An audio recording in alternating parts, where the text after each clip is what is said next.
Hi you guys, my name's Sheree. I work for the Monroe County Library System and I'm here to talk about some amazing young adult books. This month is November and that's also Native American Heritage Month. So I pulled some of my favorite books by and about Native American authors and I also have a brand new one. But I want to start with Touching Spirit Bear.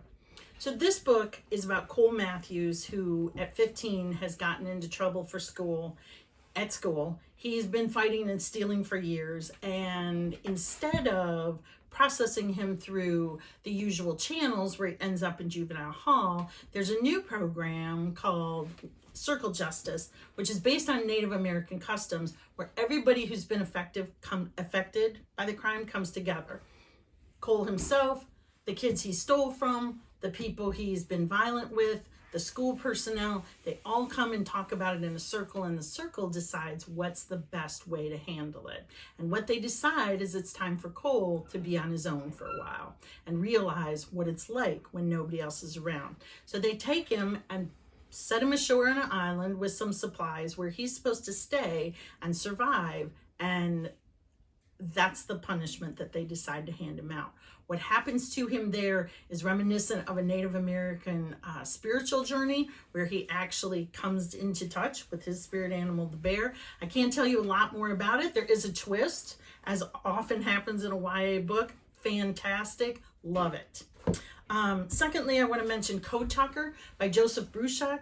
This is a Native American author who is writing a fictional book about something that really happened. In World War II, the Allies, including America, were having a terrible time because Germans kept cracking their codes, and that way they could understand what they were doing with their military, where they were moving things, and it was contributing to their losses. Finally, somebody had the bright idea to work with Native Navajo speakers to create a code that would become essentially unbreakable until very recently. This is the story of those code talkers who initially, some of them were taken from their reservations and put into government schools, and they tried to make them forget their language until they figured out that language might be what was going to save the world. So it's a fictional account, but it's based on a true story. Now, right down in the middle of that is the absolutely true diary of a part-time Indian. Now, this is a totally fictional book, but it really brings to light what it is to live on the reservation. And this is the story of Junior, who lives on a Native American reservation, and his school is so old and has so little money that one day he realizes he's using the same textbook his grandma used, and he's so frustrated and angry he decides that the only way he's ever going to make anything out of his life is to go to the white school about 20 miles away. And the very first day that he's supposed to go, his dad can't drive him because he wasted the money on something else. So Junior has to hitchhike to school. And while this book is about some of the worst living conditions and the hardest obstacles that anybody could ever face, it is also hilarious. There's some incredible drawings in here because Junior is a cartoonist. So if you want to read a book that's funny, that's revealing, and also really tells us what life on the reservation is like, that's it. The Absolutely True Diary of a Part-Time Indian. Now, I cannot say enough about Hunting by Stars. So this is a brand new book. I think I bought it Sunday, and I couldn't stop reading it and stayed up way too late last night. So this is the story. This story is set in the future. Climate change is ruining the world. It's all in chaos. Terrible plagues have happened over and over and over again. And one of the things that has happened as these plagues and these terrible living conditions have affected people, white people are no longer able to dream. And because they can't dream, they can't sleep well, and they start to become even more diseased and disoriented. Somebody starts a rumor that Native American people can not only still dream, but that they hold the power of their dreams in the marrow of their bones. And so there are recruiters out who are trying to capture Native Americans, harvest the marrow to give the dreams back to other people. Now, if that sounds like fantastic and crazy, it is. This book is wild, it's intense, it was scary, It's very creepy around the edges. It's super weird, but I could not stop reading it because the story is so compelling. And it kind of echoes that time when when Native American kids were taken and were put in schools to make them more Americanized.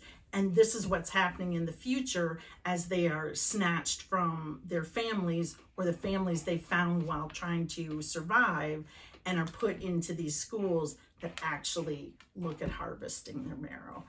If you're looking for something that will just make your jaw drop and that you can't stop, that's it, Hunting for Stars. I also want to mention Flying Lessons and Other Stories. This is a book that isn't just Native American stories, but it is a lot of stories about people of color and diverse populations. It's from a publisher called We Need Diverse Books. So there are tons of authors in here from every different kind of ethnic and cultural background, and they write short stories about their experience. So if you're looking for something a little different, I recommend Flying Lessons. And last but not least, I have to talk about Neil. Football is big in November and around Thanksgiving, and this is the story of a young football player in Louisiana who gets into a squabble on the field. He and his best friend end up in a fight. He and his best friend are black. They end up in a fight with two white kids from the opposing team, and they are the only ones that are punished. And his friend is told that he cannot play for the rest of the season. Both the boys are counting on scouts coming to see them and see them play as a way to get into college and get out of the dead-end town that they're in. And when they start to realize how unfair the system is, inspired by Colin Kaepernick, this kid takes a knee at a game. His coach is furious, his dad is furious, all kinds of things happen as a result of his action. But if you love a sports book, if you love the idea of somebody standing up for what they believe in, or you're just looking for a really good story, this was an amazing book. I liked it a whole lot more than I thought I would, because the way this kid tells the story, you feel like he's real and you are right inside his head. So that's some picks for November. I hope you come in and check out any of these titles or look for something that you're interested in. We got a lot more on the shelves. Thanks a lot. See you later.